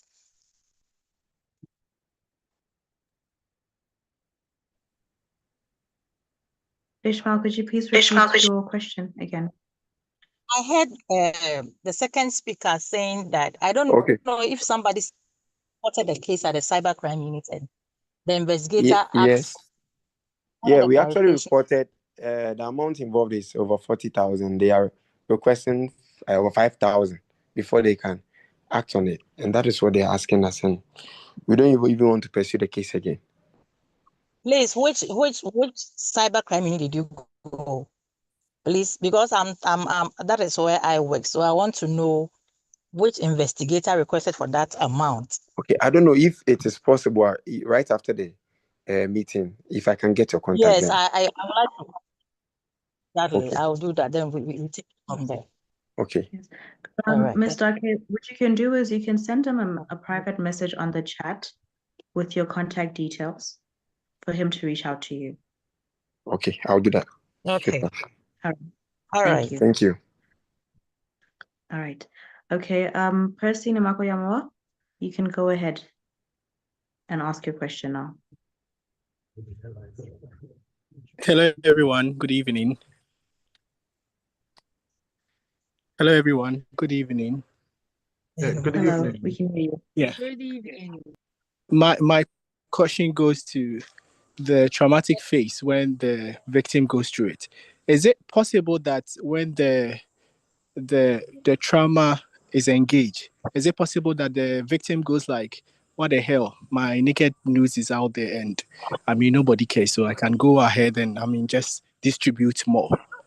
Or it changes the dynamics of his moral value to a point where he doesn't care again. I can't write anything. Okay, so Percy, is this in relation to the person whose nudes are being shared, or the perpetrator? Are you talking about the victim of the sextortion or the one who is distributing the images? I'm talking about the victim in this case. Okay, all right. So there are most of the time, most people are deterred by the concept of they having their nudes exposed, and so it is very it's very rare that we will have somebody who decides that, look, if it's already being shared, I'm going to share more. Most of the time, we have individuals who are worried about their reputation, worried about their image, especially people they respect seeing them in that state. And so most of the time, we have people who kind of pays in the beginning the ransom they are being charged by these perpetrators because of that fear. Most of the time when we are dealing with the situations, because it may take a little bit of time, there's a need for counseling, there's a need for therapy for people to build their resilience and to understand that it is going to be just a phase which is going to be temporary. But we don't have people who decide that, look, because after all, what, and then they continue to share. It's largely, you will not have many people like that. I don't know if I've been able to address your question properly. Very well, very well. Thank you. You're welcome.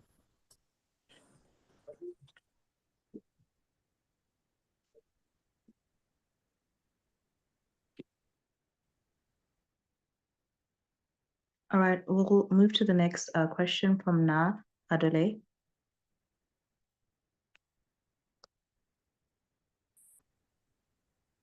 Okay, good evening. I hope you can hear me. Yes. So I have Yes. two questions. I have two questions. The first question is, how do we contact the pardon me, who do we contact and how do we contact you if our child has explicit photos on the internet? I'm thinking maybe, is there a specific number or do we have to go to Facebook, your Facebook, the Ghana Internet Foundation Facebook to be able to reach out to you? How do we reach out to you to get our issues solved? And number two, if I'm a child and I'm contemplating, we are in the dispensation whereby kids are being sent to, they are creating, and so it's not about they are having personal social media, having their personal brands where they are dancers, they go to TV3 talent show and they are creating brands. If I'm a parent, is it advisable to do that since it would increase childhood trauma or cyber trauma, if I should say? Is it something to consider that by doing that decision, it would increase my chances of, or my child's chance of having cyber trauma? And how do you go about it? Is that an avenue to bring my child for some form of education towards these kids who have built brands already on the internet? I hope you get my question. I think I get the question. So I'm going to answer it as I got it. If it's not, you can just correct me. Okay.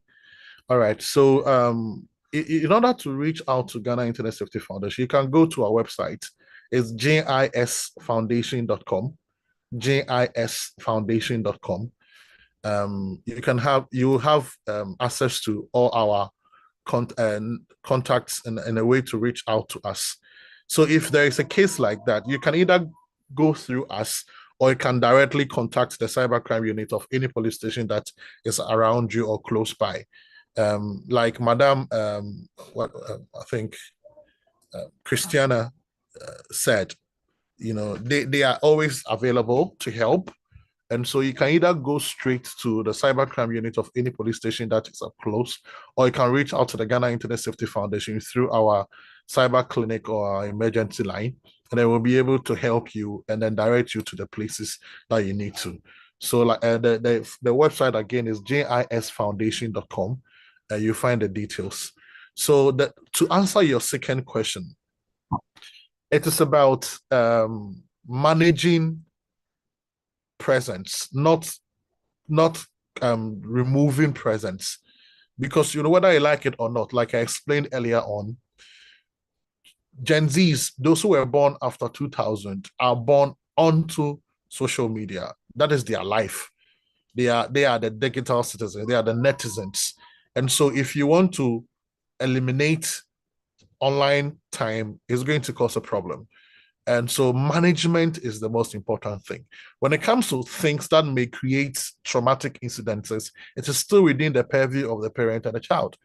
And as Evelyn said in her presentation, communication is essential. You need to have, I think in our jurisdictions, we call something the digital contract.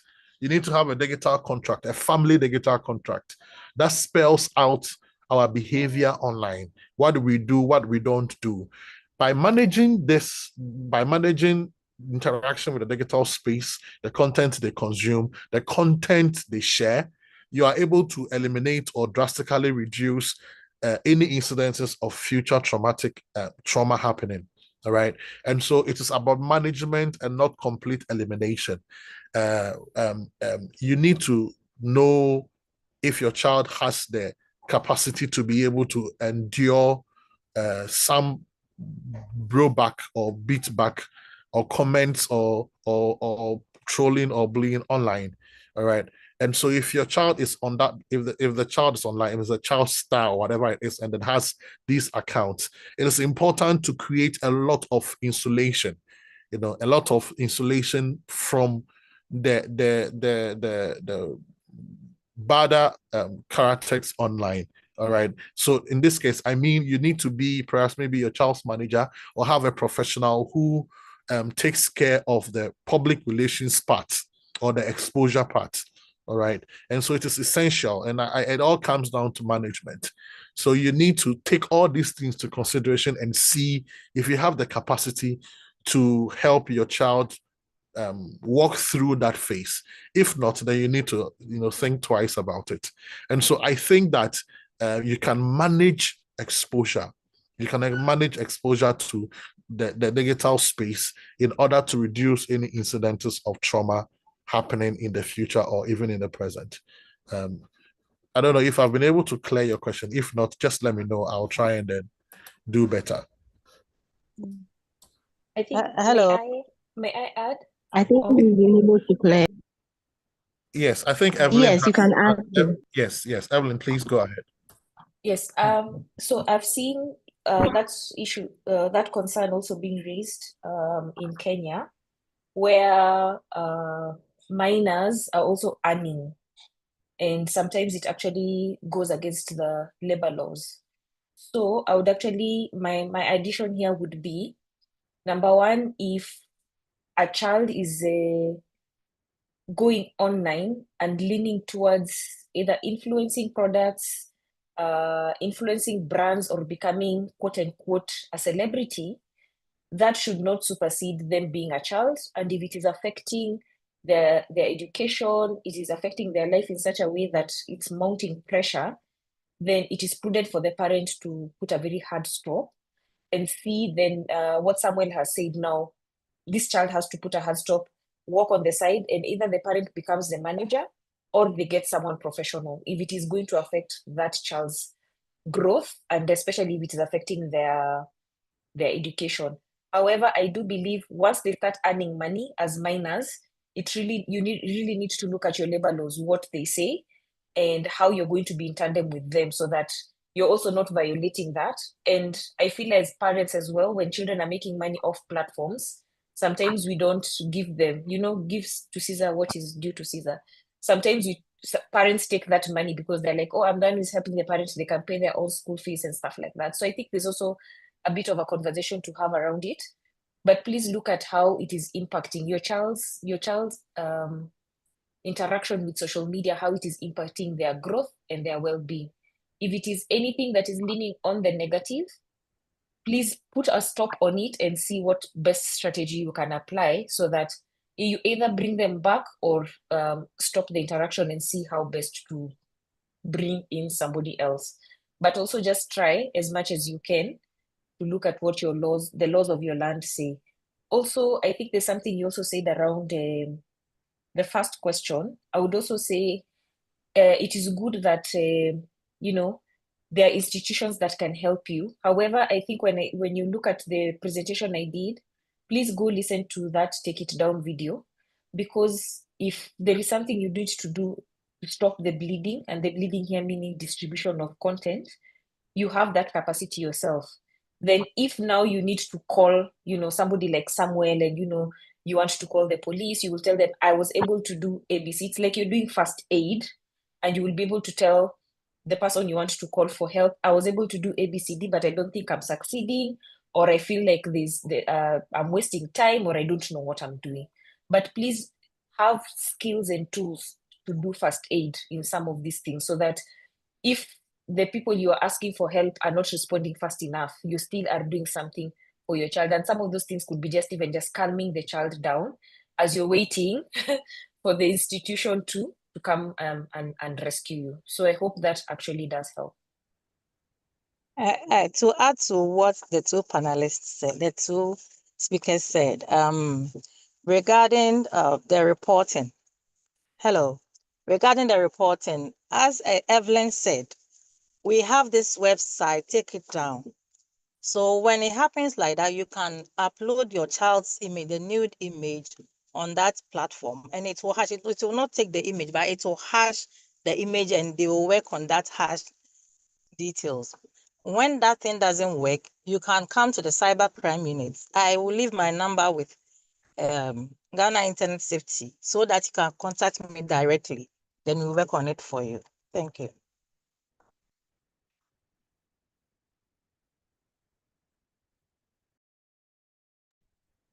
All right, we'll take 2 or 3 more questions, and then we will close out the session thereafter. So if there's anybody else who'd like to ask a question, please raise your hand.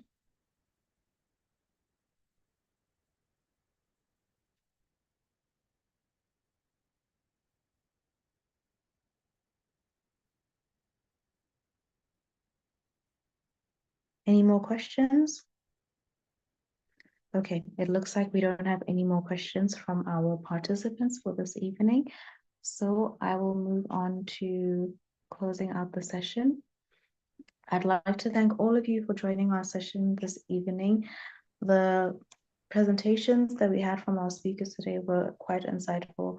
And I hope that if there's anyone who was in the session today who needs assistance with anything or requires follow-up regarding a matter that should be reported to police, you will reach out to GISF Foundation on our website, or you can also find us on LinkedIn as well as Ghana Internet Safety Foundation, and reach out to us there, and we'll be able to link you with the right individuals who will be able to assist you with your queries or issues that you may require assistance with.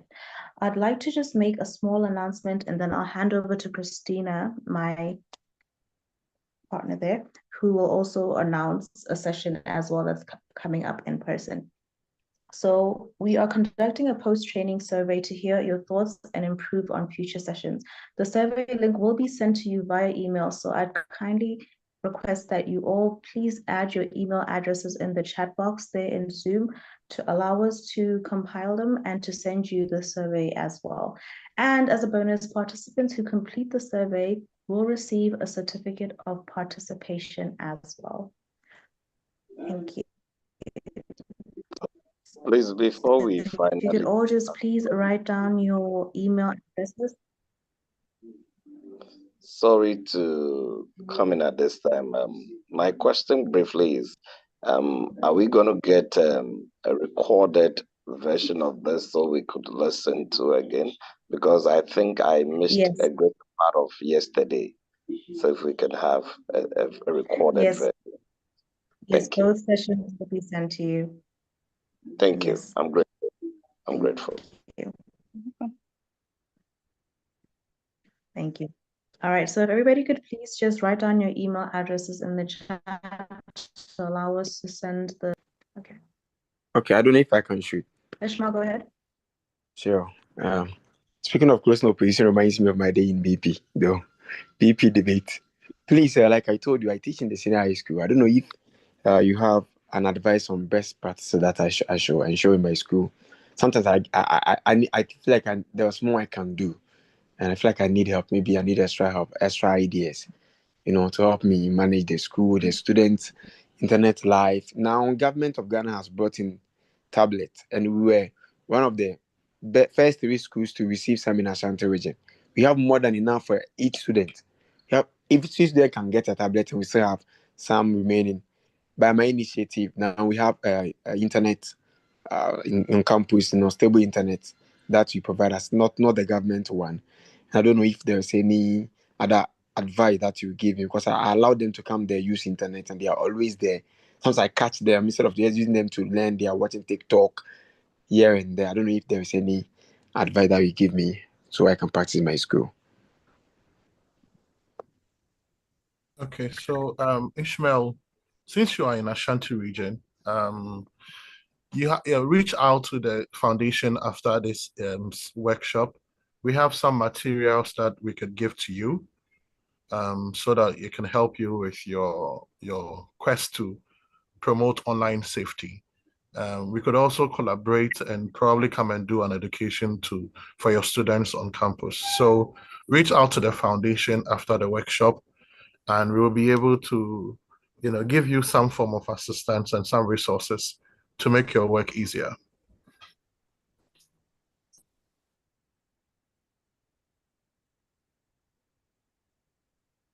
And I think I probably could share, I think through the foundation, some of the maybe global best practices, maybe not the ones that we have localized for Kenya, but something that you could use and maybe customize as well. So I think I can share some of those resources with the foundation, and I'm sure you will get a hold of them.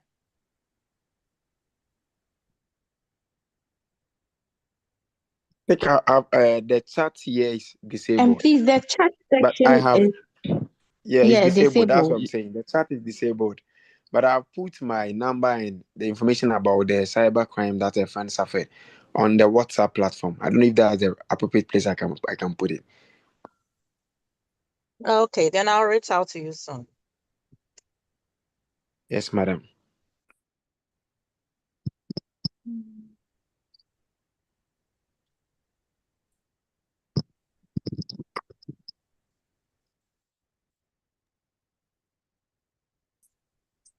Please, why are we dropping our email since the chat section is disabled? Just a second. I think you can all just drop them in the Q&A section and we'll note them from there. Richard, please kindly drop it at the QA session, because the WhatsApp you're talking about, I don't know. I'm not on any WhatsApp with you. So kindly drop it here so I can pick it up.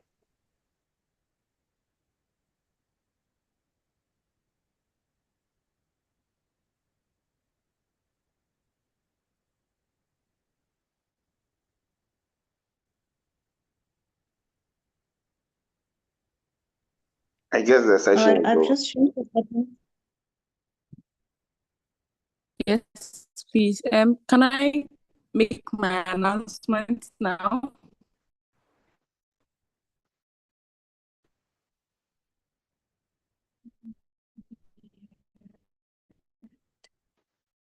Hello, I've just changed the settings so everybody just please, you should be.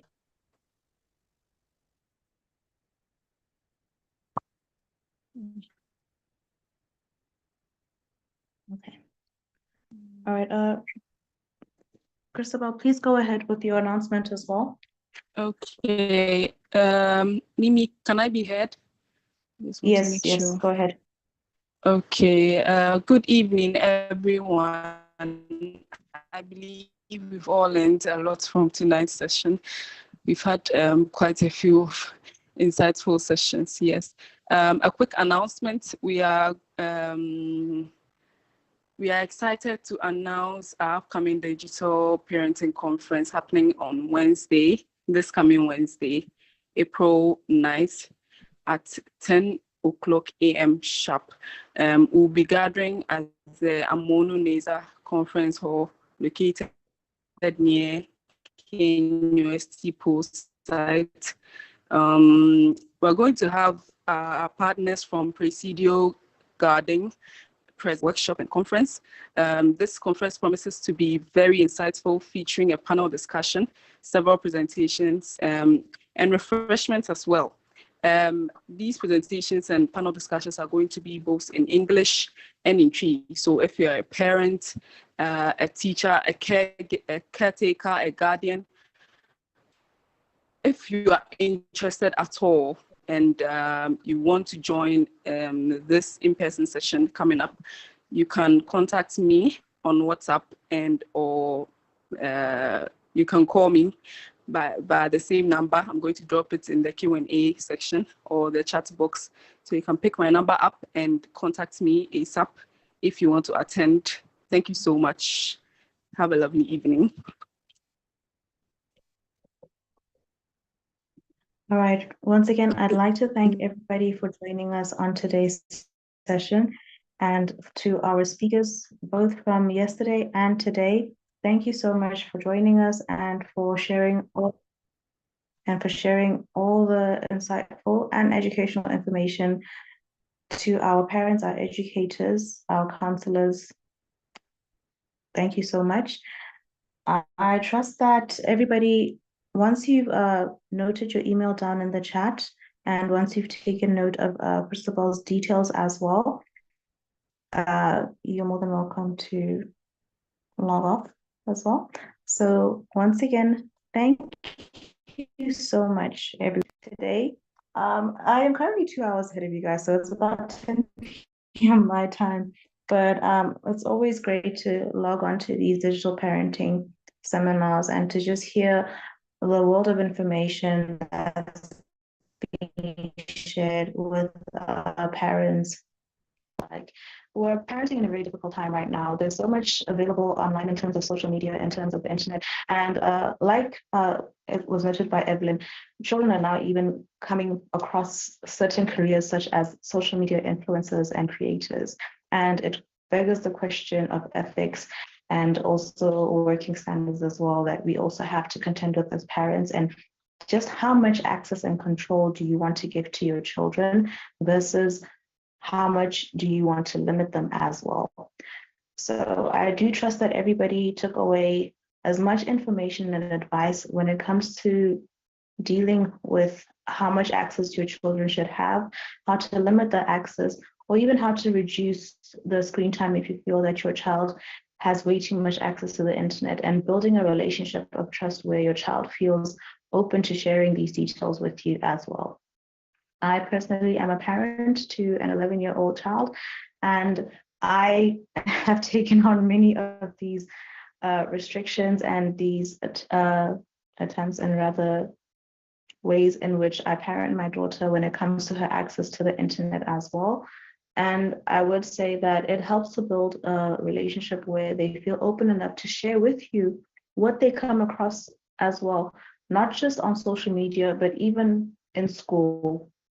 Children discuss a lot of the content that they come across online. Some of it is harmless, some of it can be quite vulgar, and that's another way for you to also get to understand and know just what your child is experiencing and dealing with, and where you need to put in place checks and balances as a parent as well. So once again, thank you to all of our participants. All right, we have a quiz that's just been propped up for you to share your thoughts. And you can just answer the poll. It should be in the chat box there on what are you most concerned about. So once you've answered the poll and put your email down, you are more than welcome to leave the session. So once again, thank you so much, everybody.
All right, Cristobal, we'll just wait until the last person of the attendees has left and then we'll close out the meeting. I just want to make sure that everybody has had a chance to put the email down in the chat there.